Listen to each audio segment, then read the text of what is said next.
제 소개를 조금 더 간단히 드리도록 하겠습니다. 저는 긍정의 씨앗을 심는 그레쌤이라는 블로그를 약 6년 정도 지금 운영을 하고 있습니다. 이 블로그의 시작은 책의 공동 저자인 정나라 선생님이 먼저 시작을 했어요. 저희 전남 같은 경우에는 하나급이나 투어급 유치원이 많기 때문에 주변에 도움을 받을 수 있는 곳이 별로 없거든요. 그래서 이런 신규 선생님들, 저경력 선생님들께 도움을 드리고자 블로그를 시작하게 됐고, 처음에는 업무에 관한 내용들을 올리다가 점차적으로 수업에 대한 자료들도 함께 올리게 되었어요. 그렇게 선생님들께 온라인으로 도움을 드리다가 조금 더 나아가서 직접 선생님들과 대면해서 함께 이야기를 나눠보면 어떨까라는 생각이 들어서 저희가 이런 캐치미라고 하는 동아리를, 자체 동아리를 만들었어요. 그래서 선생님들이 궁금하신 사항들이나 이런 부분들을 직접 만나서 물어볼 수도 있게 해줬고, 그리고 거기에 대해서 같이 만나서 이야기들을 많이 나눴거든요. 이때 신규 선생님들, 저경력 선생님들이 대부분이었는데요. 이때 선생님들이 많이 궁금해하시고 어려워하시는 부분들은 정말 비슷비슷했어요.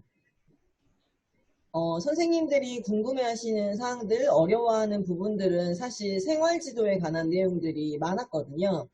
열정은 있지만 이 열정만큼 아이들을 지도하는 것은 너무 어렵다라는 이야기도 많이 했고, 아이들과 친구 같은 선생님, 아이들에게 사랑을 부어주는 선생님이 되려고 많이 노력을 했는데, 그렇게 되면 또 아이들이 나를 너무 만만하게 생각을 하고, 그래서 아이들에게 엄격하게 대하면 나를 너무 무서워하고, 이런 악순환의 고리를 끊지 못하고 계속해서 너무 힘들었다라는 이야기를 많이 했거든요.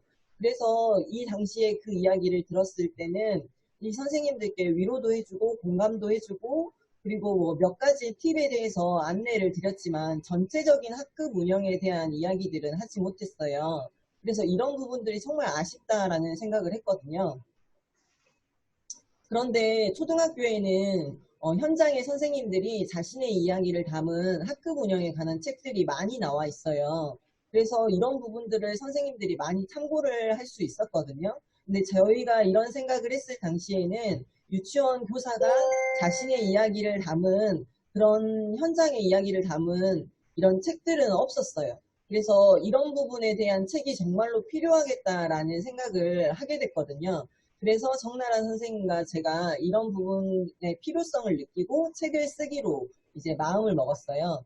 그리고 나서 이제 책을 썼는데 사실은 처음부터 바로 책이 잘 써진 건 아니었거든요. 저희가 생활지도라고 하면 보통은 이야기 나누기나 동화, 동요, 동시, 뭐 아니면 선생님의 지시나 뭐 잔소리 같이 계속해서 반복을 하잖아요.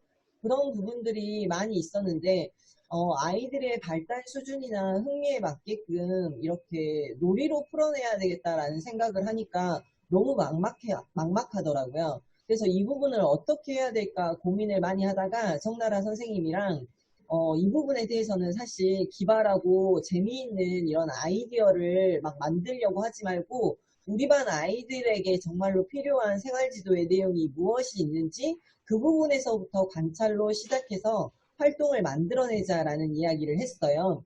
그래서 나오게 된 생활지도의 사례를 제가 선생님들께 몇 가지 안내를 해드리려고 해요. 자, 이 활동은 양치질과 관련된 활동이에요. 저희 반 아이들 중에 이렇게 칫솔을 입에다 넣고 몇 번 왔다 갔다 한 이후에 선생님 저 다 했어요 라고 말하는 아이들이 너무 많은 거예요. 그래서 이렇게 대충 양치질을 하는 아이들은 어떻게 지도하면 좋을까에 대해서 고민을 많이 했어요. 그러다가 하게 된 활동인데요. 지금 제가 이걸 이 모형으로 만들었는데요. 지금 제가 이제 형광펜으로 표시한 부분이 보이나요, 선생님? 네, 네. 선생님 물 드시는데 죄송해요. 자, 이렇게 페트병을 이용해서 제가 이 모형을 만들었어요. 이 페트병 뒷부분이거든요. 이 페트병의 뒷부분이 약간 어금니 모양과 조금 닮았다는 생각이 들어서 만들게 됐는데요. 이 부분이 아이들에게는 뭐 어금니가 살짝 이렇게 평평하지 않고 움푹 파여있는 부분이 있잖아요. 그래서 이런 부분들이 어금니랑 좀 닮았고, 그리고 제가 보건실에서 저희가 흔히 볼 수 있는 이런 이 모형 있죠. 이 모형을 가져다가 아이들에게 입 모양, 입 안에 있는 이 모양이 어떻게 생겼는지 관찰해보고 만져볼 수도 있게 해줬어요. 그랬더니 아이들 이와 이 사이에 음식물이 낄 수 있다는 점, 그리고 이렇게 어금니 살짝 파여있는 부분에도 음식물이 낄 수 있다는 걸 아이들이랑 같이 한번 살펴보고, 그리고 나서 이렇게 이 페트병에 포드마카를 이용해서 제가 이렇게 음식물을 그림을 그렸어요. 그리고 아이들에게 칫솔을 이용해서 한번 몇 번의 양치질을 해보라고 했거든요. 그래서 몇 번을 이렇게 양치질을 했는데, 그리고 깨끗하게는 안 됐어요. 완벽하게. 그래서 아이들에게 제가 물어봤어요. 왜 이렇게 깨끗하게 안 됐을까라고 물어봤더니 아이들이 먼저 선생님 꼼꼼하게 양치질 했어야죠. 칫솔질을 더 이렇게 구석구석 했어야죠. 라고 이야기를 하더라고요. 그럼 너희들이 한번 해볼래? 라고 하니까 아이들이 정말로 구석구석 칫솔질을 했어요. 그리고 나서 제가 이제 아이들에게 양치질을 하는 방법에 대해서 자세히 알려줬거든요. 이전 같았으면 그림 자료를 보면서 양치질을 하는 방법들을 알려주는 방식이었다면 조금 더 나아가서 아이들이 양치질을 구석구석 대충 하면 안 되는 이유, 꼼꼼하게 해야 되는 이유에 대해서 아이들이 필요성을 느끼고 나서 그 다음에 활동을 이렇게 소개를 하면 아이들이 더 효과적으로 받아들일 수 있다는 거예요. 자, 두 번째 사례도 손 씻기와 관련된 사례인데요. 이 사례도 마찬가지예요. 저희 반 아이들 중에 물만 딱 틀어놓고 거기다 손을 딱 넣었다가 빼고 선생님 저 손 다 씻었어요 하는 아이들이 있거든요. 그래서 이렇게 대충 손을 씻는 아이들은 어떻게 지도해야 될까 또 고민을 했어요.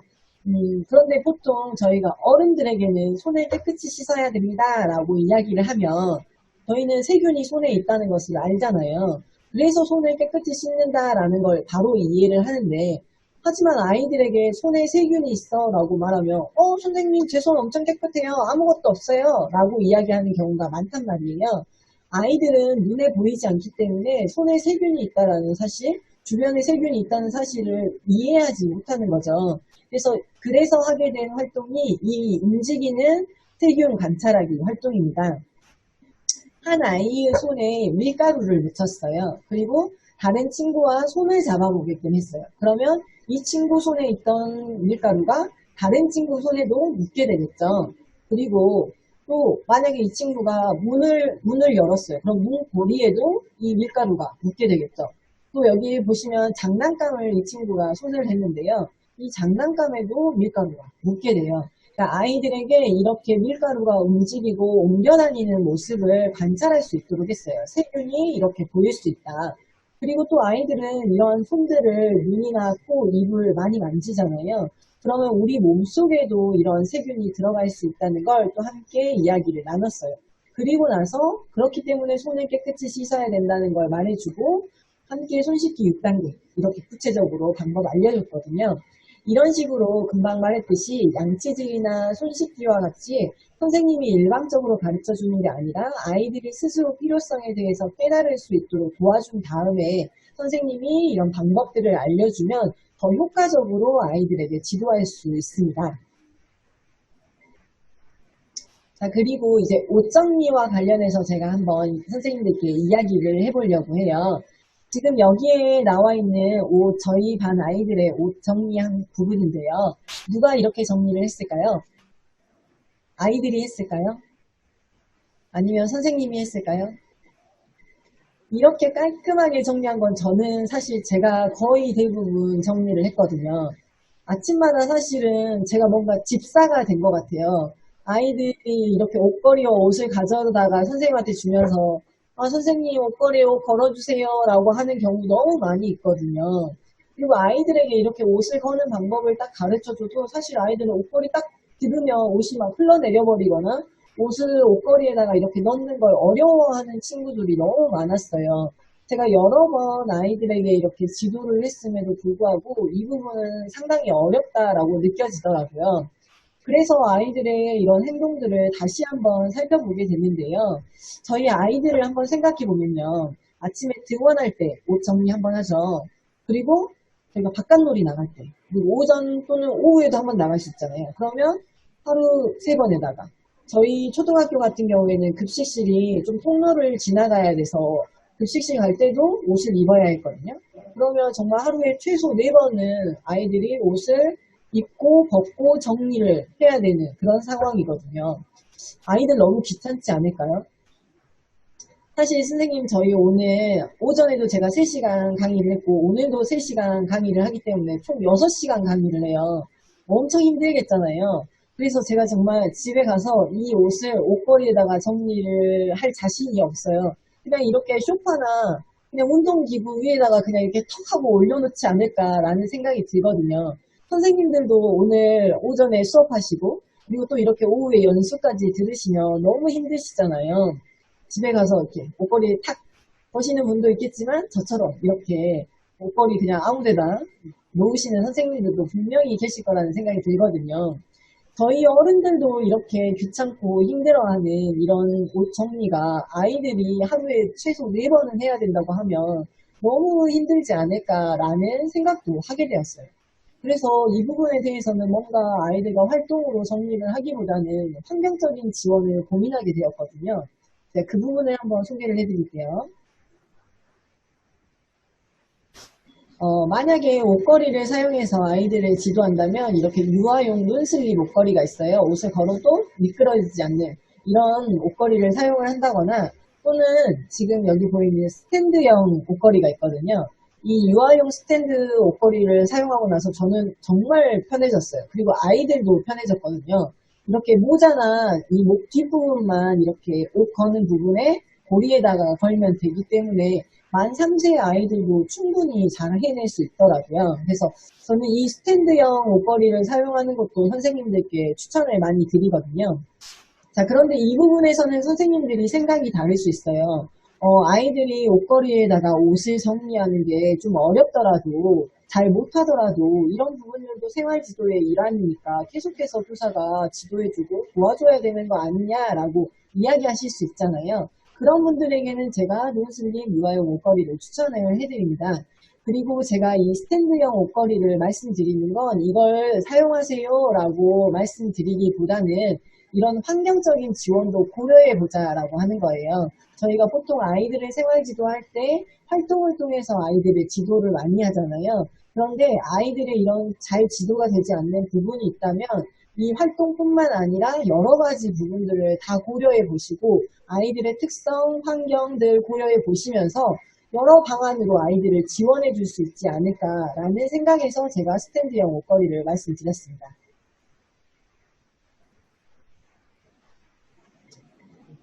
이 부분은 제가 수첩에 학부모님이 써주신 내용인데 제가 한번 읽어볼게요.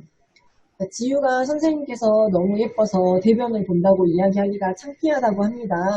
자꾸 팬티에 똥을 묻혀서 오고 깨끗이 뒷처리를 물티슈로 해야 되는데 못하고 옵니다. 선생님이 천사처럼 보인답니다. 라고 학부모님이 써주셨어요. 그래서 제가 학부모님한테 전화를 드렸더니 학부모님이 지유가 선생님을 너무 좋아해요. 그래서 천사한테 똥 닦아달라는 이야기를 못하겠대요. 라고 이야기를 하시더라고요. 이게 제가 선생님들께 제가 너무 예쁘다 이렇게 천사 같다라는 이런 칭찬을 받았다고 지금 자랑하려고 이야기를 하는 게 아니라요. 사실 이렇게 학부모님이 저한테 이야기를 해주셨어요. 그런데 제가 그 이후에도 지유가 팬티에 똥을 묻히든지 말든지 신경을 별로 안 써요. 그러면 학부모님들은 이렇게 생각하실 수 있어요. 우리 선생님이 우리 아이에게 별로 관심이 없나 봐. 진짜 왜 그러지? 이렇게 불만을 표시할 수도 있거든요. 사실 학부모님들은 뭔가 선생님이 재미있고 다양한 놀이, 이렇게 풍성한 놀이를 하는 것도 사실은 중요하지만 이런 부분들보다 선생님이 이런 기본적인 세심한 부분들을 이렇게 챙겨줬을 때 이런 부분들이 잘 이루어졌을 때 선생님께 신뢰와 믿음을 보내는 거거든요. 그래서 선생님들이 이런 부분들도 잘 신경을 써주시면 좋겠다라는 생각이 들어요. 그리고 특히나 놀이중심 교육과정을 선생님들이 더 많이 실천해 나가기 위해서는 학부모님의 지지가 절대적으로 필요해요. 선생님이 무조건적으로 그냥 저희 이렇게 할게요 라고 해서 하는 부분보다는 학부모님이 믿어줬을 때 선생님이 더 많이 실천해 나갈 수 있거든요. 그래서 학부모님과의 이런 관계 속에서도 그리고 이런 세심한 부분들을 선생님들이 더 많이 신경 써주시면 좋을 것 같습니다. 자, 그리고 이런 화장실과 관련된 지도 또한 아이들과 놀이로 한번 해보면 어떨까라는 고민을 했어요. 그래서 고민을 해보다가 음, 보통 제가 생활 지도를 하면 가장 효과적인 방법은 그 장소에 가서 아이들이랑 직접 해보는 게 가장 좋은 방법이에요. 그런데 화장실을 한번 생각해보면 공간이 너무 좁고 그리고 거기는 물기가 있기 때문에 이렇게 아이들이 미끄러지거나 이런 안전사고의 위험이 있잖아요. 그래서 아이들을 데리고 그곳에서 지도를 하기는 상당히 어렵다는 생각을 하게 되었어요. 그래서 제가 화장실을 교실로 가지고 왔어요. 자, 여기 보시면 저희 역할놀이에 있는 싱크대, 그리고 이 의자에 이렇게 변기로 제가 만들었어요. 자, 여기 있는 빨간색 이 부분은 무엇일까요? 화장실 변기에 물 내리는 레버예요. 제가 테이프로 살짝 고정을 해놨고, 이 수동이지만 왔다 갔다 위아래로 올라갔다 왔다 갔다 할 수 있어요. 자, 이렇게 화장실과 유사한 환경을 만들어 놓고 아이들과 화장실 놀이를 했어요. 자, 아이들이 직접 화장실에 들어가는 장면부터 화장실에서 용변을 보고 그리고 화장실을 뜯어서 뒤처리를 하는 것까지 그리고 만약에 안에 사람이 있을 때 바깥에서는 어떻게 해야 되는지 노크를 하면 안에서는 어떻게 반응을 해야 되는지 이런 부분들까지 하고 손 씻고 나오는 것까지 아이들과 역할놀이를 풀어냈어요. 자, 이렇게 아이들이랑 선생님과 같이 역할놀이를 하고 자유선택활동 시간에도 아이들 관심 있는 아이들 이 놀이 할 수 있게 해줬거든요. 근데 정말 많은 아이들이 이 놀이에 흥미를 보였어요. 그래서 이렇게 활동도 해봤고 그리고 이제 제가 호남연령반이었거든요. 그래서 만 3세의 아이들의 특징을 살펴보니까 이 화장지에 점선이 있다는 사실도 모르는 아이들이 있더라고요. 그래서 이런 점선이 있다는 것도 같이 살펴보면서 이때는 개별 활동, 소집단 활동으로 이루어졌어요. 그 만 3세 아이들만 데리고 같이 이렇게 점선을 보고 그리고 손에 힘이 약한 아이들은 화장지를 뜯는 것조차 못하는 아이들도 있었어요. 그래서 화장지를 선생님이랑 같이 뜯어보고 접어서 이 뒷처리를 하는 것까지 연습을 해봤거든요. 만 3세는 이렇게 한두 번에 이런 뒷처리하는 방법들을 배운다고 해서 깨끗하게 되지는 않아요. 하지만 선생님이 이렇게 여러 가지 그리고 여러 번 반복해서 지속적으로 선생님이 지도를 해주시는 것이 필요합니다. 그리고 화장실 사용과 관련해서는 이렇게 OX 퀴즈를 풀어볼 수도 있어요. 저희가 이렇게 화장실과 관련해서는 이런 문제 상황들이 또 많이 일어나잖아요. 아이들이 뭐 소변 실수를 한다거나 우리가 너무 재미있어서 참고 있다가 소변 실수한다거나 또는 화장실에서 조용히 안 나오는 거 보면 화장지 가지고 엄청 장난을 치고 있는 아이들도 있고 그래서 이런 그런 상황들을 제가 OX 퀴즈로 만들어서 아이들이 그 상황에서 어떻게 해야 되는지 함께 퀴즈를 풀어보면서 알아봤거든요. 자, 이 자료들은요, 선생님들, 이 외에도 여러 가지 자료들이 블로그에 올라와 있어요. 그 블로그에 올라와 있는 자료들은 선생님이 필요하시면 거기에 댓글을 달아주시면 제가 다운받을 수 있는 주소를 또 다시 댓글로 달아드리거든요. 그래서 그 주소를 통해서 구글 드라이브 주소인데요. 거기서 다운받아서 사용하실 수 있습니다. 자, 그리고 유치원 약속에 대한 활동을 한번 살펴보도록 할게요. 저희 유치원에는 정말 지켜야 되는 규칙들이 많이 있잖아요. 그런데 이런 부분들을 선생님이 한꺼번에 아이들에게 지도를 하려고 하면 효과가 떨어지고 아이들은 지루해할 수밖에 없어요. 자, 이런 활동들을 이제 할 때에는 그래서 아이들과는 한 3월 2주 이제 조금 아이들은 적응이 됐다 싶은 2주나 3주 정도 지난 이후에 이 유치원과 약속을 아이들과 함께 정해보시는 게 좋아요. 이전 같았으면 교사가 일방적으로 제시했던 규칙을 아이들과 함께 정하기 때문에 더 규칙을 잘 지킬 수 있거든요. 그래서 아이들과 정말로 우리 유치원에서 지켜야 되는 규칙을 한 3개에서 5개 정도 선생님이 함께 정해볼 수 있어요. 자, 아이들에게 어떤 약속을 지켜야 될까라고 물어보면 교실에서는 뛰어다니면 안 돼요 라고 이렇게 부정적인 의미로 마무리가 지어질 수 있어요. 그런 부분들을 선생님이 이렇게 규칙 약속판에 적을 때에는 교실에서는 걸어다녀요 라고 이렇게 긍정적인 의미로 바꿔서 적어주실 수 있어요. 그리고 선생님이 욕심을 내서 너무 많은 개수의 규칙을 이야기하게 하면 효과가 떨어질 수 있어요. 그래서 이 정도. 그리고 저 같은 경우에는 어른들이 약속을 지키겠다는 의미로 도장을 찍는다는 이야기를 하고 같이 다짐의 의미로 손도장을 찍어보기도 해요. 자, 이 활동은 이렇게도 활용을 할 수 있어요. 이제 아이들이랑 바깥놀이를 나갔는데 바깥 놀이터에서 계속해서 갈등 상황이나 다툼이 일어나는 경우가 많이 있어요. 그러면 이 주제가 유치원에서 지켜야 할 약속이 아니라 좀 더 축소해서 바깥 놀이터에서 지켜야 할 약속을 함께 정해보자 해서 함께 활동을 해보실 수 있어요. 그래서 뭐 이렇게 정했다면 바깥놀이 나가기 전에 한번 읽어보고 나간다던가 아이들이 조금 그 규칙을 상기할 수 있게끔 이렇게 활동을 하실 수도 있고 또는 뭐 화장실과 관련된 약속이라던가 이렇게 주제는 선생님이 우리 반 아이들의 놀이나 이런 일상생활을 지켜봤는데 잘 되지 않는 부분들을 중심으로 선생님이 활동을 응용하셔서 해보실 수도 있습니다. 자, 약속과 관련된 두 번째 활동인데요. 이 활동 역시 교사가 제시하는 게 아니라 규칙과 관련된 놀이 상황에 관한 그림들을 이렇게 보물 종이처럼 만들었어요. 그리고 나서 이 종이를 교실 곳곳에다가 숨겨놨어요. 그리고 아이들이 이제 보물 종이를 찾잖아요. 그러면 그 보물 종이를 보면서 이 그림과 관련돼서 어떤 약속을 지켜야 되는지 아이가 직접 이야기를 해보는 거예요. 그래서 교사가 이렇게 뭔가 그림을 보면서 규칙을 설명하는 것보다 아이가 직접 이야기를 하기 때문에 더 효과적일 수 있고요. 자, 이 활동을 할 때에는 선생님이 주의하시면 좋은 두 가지가 있습니다. 첫 번째는 교사가 너무 많은 이야기를 하면 안 돼요. 자, 보통은 선생님들이 아이들이 이야기를 해도 거기에 맞춰서 계속해서 선생님이 살을 붙이는 경우가 있거든요. 그러면 이 활동이 너무 지루해지고 길어질 수 있기 때문에 그냥 아이들이 말한 것만으로도 충분하다라고 생각하시고 넘어가셔도 크게 상관은 없습니다. 그리고 두 번째는 아이들이 그림을 보면서 그림과는 다른 이야기들을 하는 경우가 또 많이 있을 수 있어요. 그런 경우에도 선생님 다른 규칙을 이야기해도 크게 꼭 교정을 해야 되는 것은 아니거든요. 그래서 선생님이 그대로 그냥 흘러보내셔도 크게 상관은 없습니다. 자, 이제 관계 형성 놀이 중에 하나인 거미줄 놀이를 제가 소개를 해드리려고 해요. 자, 그 전에 제가 관계 형성 놀이를 갑자기 이렇게 생활지도와 관련된 내용을 이야기하다가 소개하는 이유가 있어요.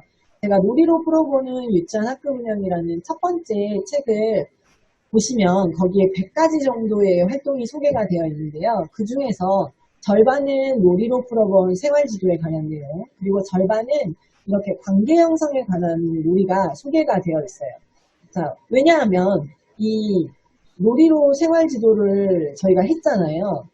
그렇지만 이 놀이는 사실 목적이 있는 놀이이기 때문에 아이들이 너무 재미있어가지고 수없이 반복하는 그런 놀이는 아니에요. 아이들에게 뭐 이렇게 흥미와 관심을 확 끌어올려서 이런 게 좀 더 방법을 효과적으로 전달할 수 있는 그런 특징을 가지고 있기 때문에 이 놀이만 한다면 사실 아이들이 너무 지루해하거나 힘들어할 수 있어요. 재미없다라고 생각할 수 있거든요. 그래서 제가 추천드리는 건 관계 형성 놀이가 생활지도와 관계 형성 놀이가 같이 들어가야 된다라는 부분을 선생님들께 설명을 드려요. 왜냐하면 아이들이 유치원이 와 즐겁다, 오 정말 신나는 곳이야, 내일은 어떤 놀이를 할까, 이렇게 아이들이 기대감을 가지고 유치원에 오게 되면 훨씬 더 규칙을 잘 지키게 돼 있어요. 그리고 이런 관계 형성이라는 놀이는 교사와 유아와의 관계를 더 좋게 만들기도 하지만 유아와 유아와의 관계도 더 돈독하게 만들기 때문에 갈등이나 다툼을 조금 더 줄여나갈 수 있어요. 그래서 제가 선생님들께 드리는 팁은 3월 첫 주에 아이들과 만나는 지금 첫 주 기간에는 뭔가 생활 지도를 하기보다는 아이들이 빠르게 유치원에 적응할 수 있도록 관계 형성 놀이를 더 많이 하시면 좋아요. 그래서 관계 형성 놀이의 비중을 좀 더 높이셨다가 3월 둘째 주, 뭐 2주, 3주 정도 됐을 때는 생활 지도와 관계 형성 놀이의 비중을 1대1 정도로 맞춰보실 수 있습니다. 자, 이 비중의 정도는 선생님이 아이들의 놀이를 살펴보시면서 결정하실 수 있어요. 자, 예를 들어서 우리 반 아이들은 생활지도가 정말 잘 되어 있는 것 같아요. 그러면 굳이 이렇게 생활지도를 다 절반 정도를 하지 않고 더 비중을 낮출 수도 있겠죠. 관계 형성 놀이의 비중을 더 높여서 아이들과 즐겁게 재미있는 놀이를 해볼 수 있어요. 자, 그런데 우리 반 아이들을 봤더니 생활지도가 너무 잘 안 되어 있어요. 그럼 생활지도의 이런 부분들을 조금 더 생활지도에 관한 내용들을 조금 더 비중을 높일 수 있어요.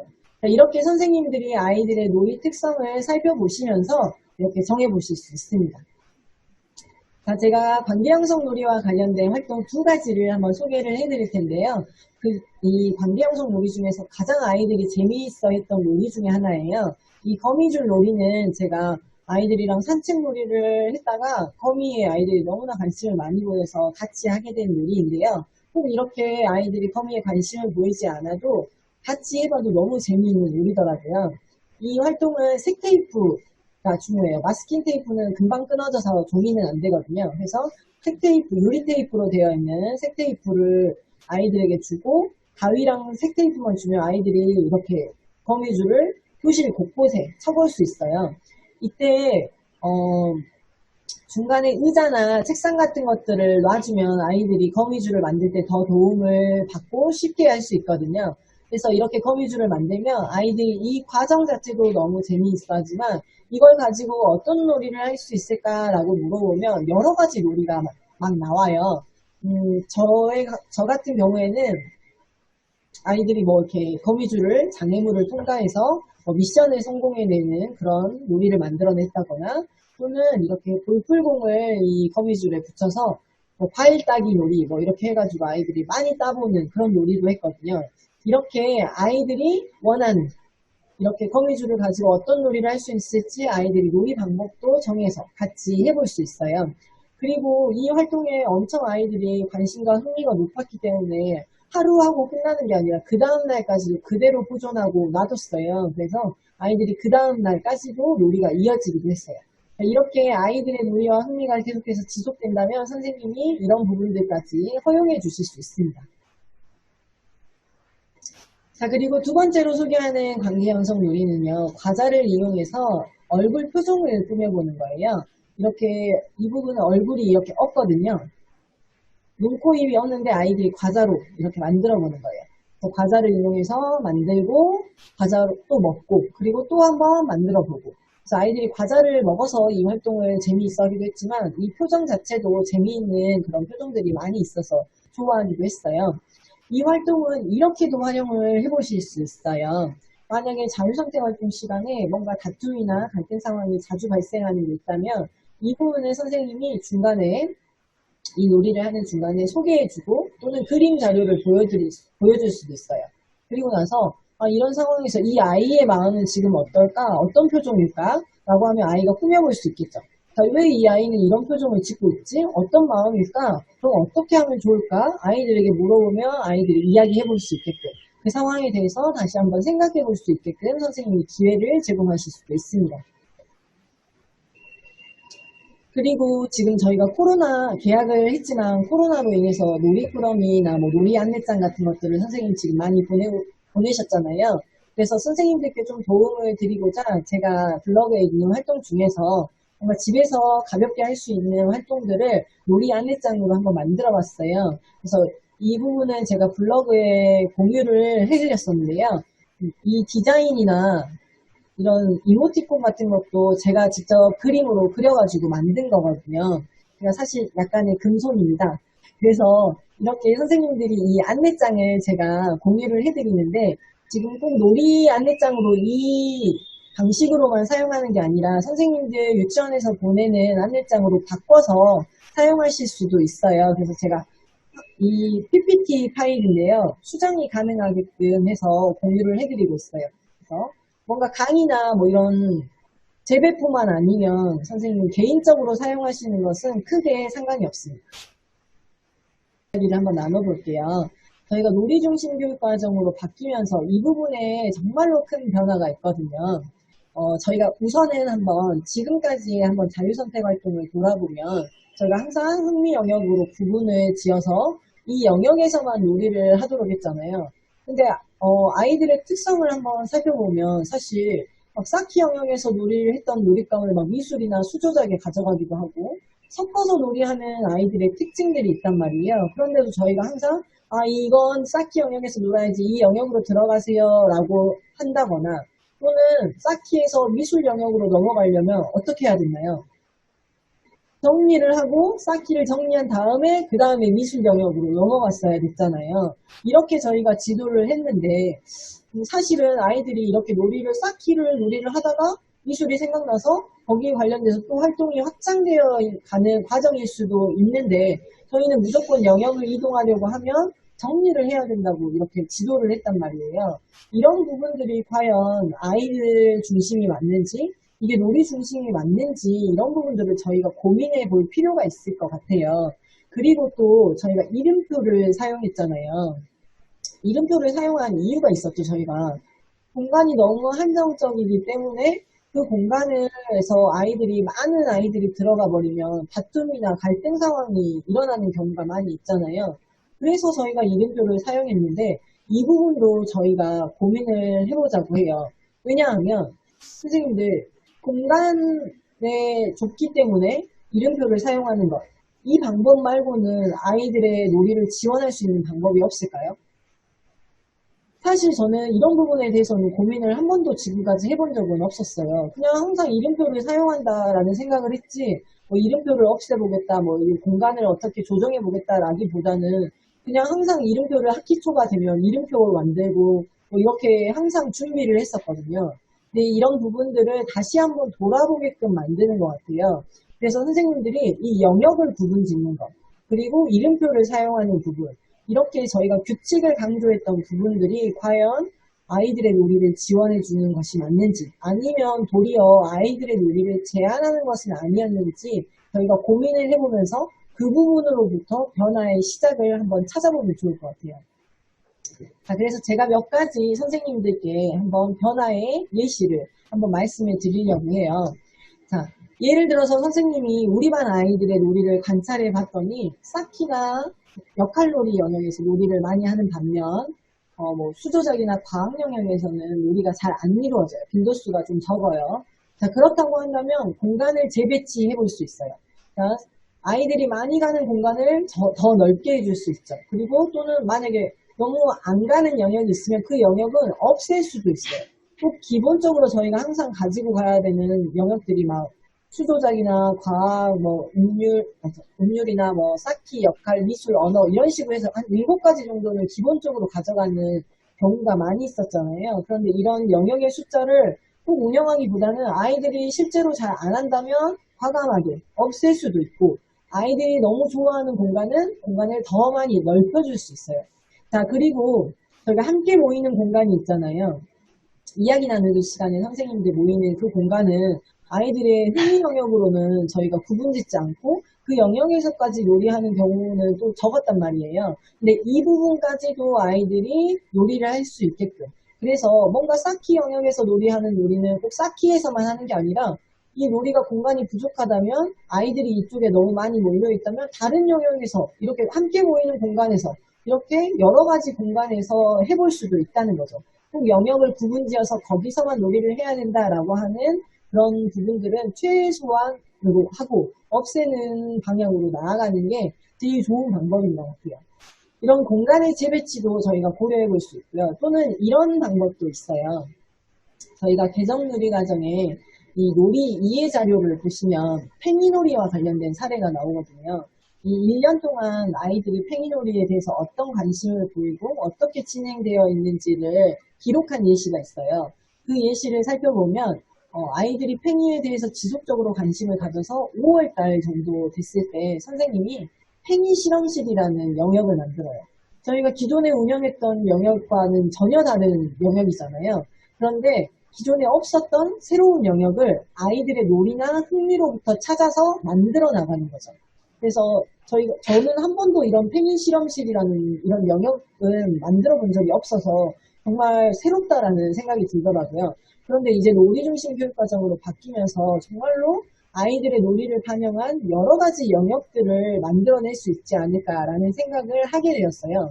자, 예를 들어서 저희 반 아이들은 노래 부르는 거, 춤추는 걸 너무 좋아해요. 그럼 노래방을 아이들을 만들어줄 수도 있겠죠. 이렇게 아이들이 공사하거나 아니면 공사하는 차 이런 걸 좋아하는 아이들이라면 공사 영역을 따로 선생님들이 만들어 주실 수도 있어요. 그리고 또는 구석진 곳을 아이들이 또 좋아하잖아요. 엄청 어둡고 구석진 곳. 이런 부분들은 아이들이 좋아하면 거기에 맞춰서 뭐 우리들만의 비밀 기지라던가 이렇게 아이들만의 그런 특별한 공간으로 재탄생시킬 수도 있을 것 같아요. 그리고 완전히 영역을 선생님이 만들어 가기보다는 아이들이 직접 만들 수 있는 무영역을 만드셔도 괜찮거든요. 저희가 보통 교구장에는 항상 바구니에 놀잇감을 항상 채워서 꽉꽉 채워놨잖아요. 뭔가 비어있으면 뭔가 교사의 역할을 안 한 것 같다라는 그런 생각들을 하기 때문에 항상 채워놨었단 말이에요. 그런데 그런 부분들 없이 그냥 바구니도 없고 아무것도 없는 무영역으로 그냥 영역장을 놔두는 거예요. 그러면 아이들이 자기가 원하는 장난감이나 뭐 이런 것들을 가지고 와서 그 영역을 아이들이 직접 이름도 교구장도 뭐 이런 놀잇감도 만들어 나갈 수 있다. 이런 식으로 선생님들이 영역장 또는 영역, 흥미 영역에 대해서 선생님들이 변화를 주실 수도 있고 저희가 항상 미술 영역에는 색연필 뭐 이렇게 뭐 미술 자료들 놔두고 나머지는 뭐 쌓기에는 블럭 이렇게만 정해놨었잖아요. 근데 이런 부분들도 사실은 아이들이 섞어놀이를 하다 보면 의미가 없어요. 그런 경우에는 선생님들이 생각했을 때 여러 영역에 그냥 색연필과 이런 것들 뭐 이런 기본적으로 아이들이 많이 사용하는 장난감들은 어느 곳이든지 여러 곳에 놔두는 것도 하나의 방법입니다. 자, 이렇게 선생님들 자유선택과 활동과 관련해서는 선생님이 아이들의 놀이를 어떻게 바라보느냐 그리고 아이들에 대해서 선생님이 어떻게 생각하느냐 그리고 놀이중심 교육과정에 대한 이해와 실천의 변화의 폭 정도를 선생님들이 생각해 보시고 거기에 맞게끔 선생님들이 변화를 시도해 보시면 좋아요. 그런데 여기서 선생님들이 주의하실 부분은 제가 지금 변화의 예시를 여러 가지를 말씀을 드렸잖아요. 그런데 이 변화의 예시를 듣고 아 저렇게 해야 되나 보다. 저렇게 변화를 빨리 줘야겠네 라고 해서 바로 유치원에 적응했을 때 잘 안 되거나 좀 더 문제 상황이 발생할 수도 있어요. 그리고 이런 변화가 너무 나는 부담스럽게 느끼시는 선생님들도 계실 수 있거든요. 이런 경우에는 사실 선생님이 한꺼번에 많은 변화를 하려고 하기보다는 선생님이 할 수 있는 범위 내에서부터 조금씩 저는 변화를 해 나가야 된다라는 생각이 들어요. 그래야만 선생님이 이런 성공적인 경험을 하시면서 조금 더 나아가서 또 변화를 또 시도해 볼 수 있거든요. 그래서 꼭 선생님 제가 자유선택 활동을 이렇게 변화해야 된다라고 지금 뭐 여러 가지 예시를 말씀드리는 게 아니라 선생님이 이런 변화의 과정들을 그리고 변화의 예시들을 살펴보시면서 선생님에게 맞는 부분, 내가 할 수 있는 부분부터 차근차근 진행을 해보셔도 크게 상관은 없습니다. 자, 여기까지가 지금 제가 자유선택 활동과 관련해서 선생님들께 변화에 대해서 이야기를 드린 부분이에요. 자, 선생님 제가 이제 첫날 수업하는 거 부분 저희가 아이들과 처음 만나는 시간 있잖아요. 그 부분에 대해서만 이야기를 하고 제가 쉬는 시간 갖도록 할게요. 제가 첫날 아이들과 만나는 시간에 대해서 준비를 정말 많이 하는 편이거든요. 왜냐하면 아이들도 이렇게 새롭게 바뀌게 된 환경이나 이런 선생님에 대해서 긴장할 수도 있고 그리고 학부모님들도 걱정이 정말 많으세요. 그래서 아이들이 딱 저와 처음 만나는 그 시간에 정말로 유치원이 즐겁다, 뭔가 재미있는 것 같다, 기대감을 좀 가질 수 있게끔 하는 그런 활동들을 많이 준비하는 편이거든요. 그래서 저에 대해서 소개를 할 때에도 그냥 선생님은 정유진 선생님이야 라고 이렇게 그냥 말로만 하는 게 아니라 여러 가지 준비를 해서 아이들의 마음을 쏙 잡을 수 있게끔 하는 그런 방식을 사용하거든요. 그 예시를 한번 선생님들께 보여드릴게요. 제가 저에 대해서 퀴즈를 많이 내는 편이에요. 그래서 정유진 선생님은 네모에서 뛰어내렸다 라는 퀴즈를 많이 내거든요. 어디에서 뛰어내렸을까요? 제가 이제 아이들에게 이렇게 물어보면 보통은 의자 이야기가 많이 나와요. 자기가 생각했을 때 뛰어내리는 건 의자나 책상 또는 영역장 이야기 많이 하거든요. 근데 제가 점차적으로 뭐 그것보다 더 높다라고 이야기를 하다 보면 정답으로 뭐가 나오냐면 제가 하늘에서 뛰어내린 적이 있어요. 스카이다이빙을 한 적이 있어서 그 부분을 이야기를 하거든요. 그런데 아이들에게 제가 이렇게 하늘에서 뛰어내렸다고 하면 믿지를 못해요. 그래서 제가 영상을 보여주죠. 자, 선생님 스카이다이빙 영상 한번 보여주실래요?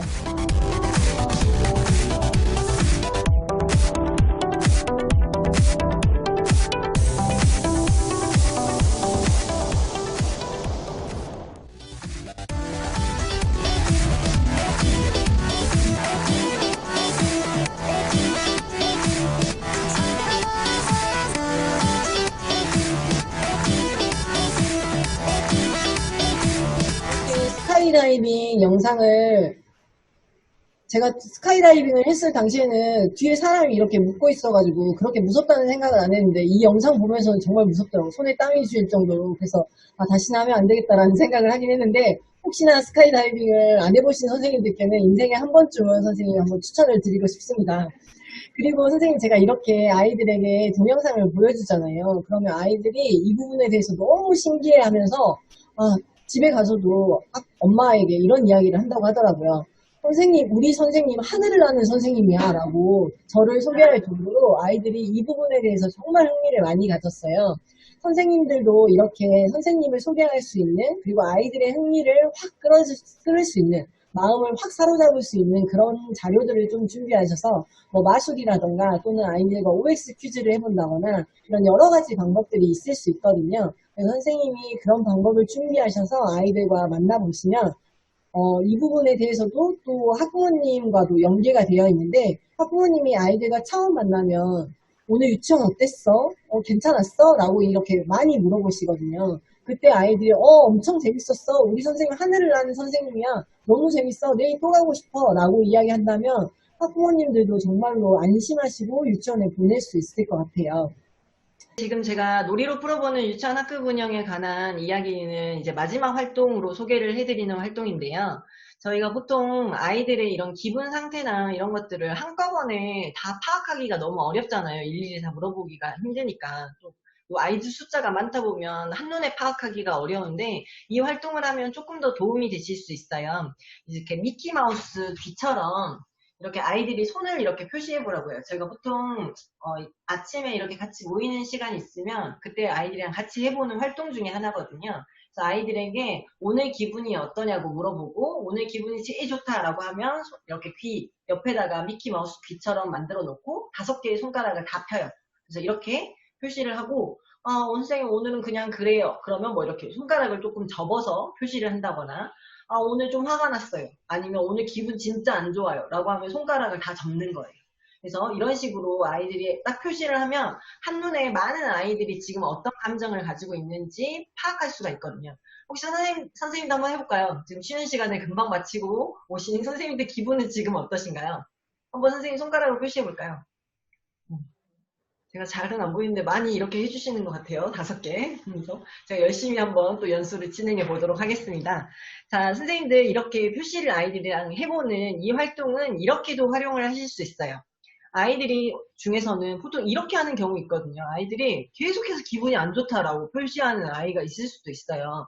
그럼 아침마다 이렇게 기분이 안 좋다라고 하는 건 뭔가 집에서 뭔가 일이 있었다는 경우가 많이 있거든요. 그래서 학부모님이랑 또 이야기해 볼 수 있는 그런 부분이 될 수도 있어요. 그래서 뭐 아침마다 이렇게 기분이 안 좋은데 왜 이럴까요? 라고 해서 같이 이야기를 나눠본다거나 또는 개별적으로 아이에게 가서 왜 오늘 기분 안 좋았어? 뭐 오늘 무슨 일 있었어? 오늘 왜 그런데? 이렇게 아이들이랑 같이 이야기를 해볼 수도 있어요. 그러니까 이렇게 아이들의 기분이나 감정들을 선생님이 살펴보시면서 활동을 하실 수도 있습니다.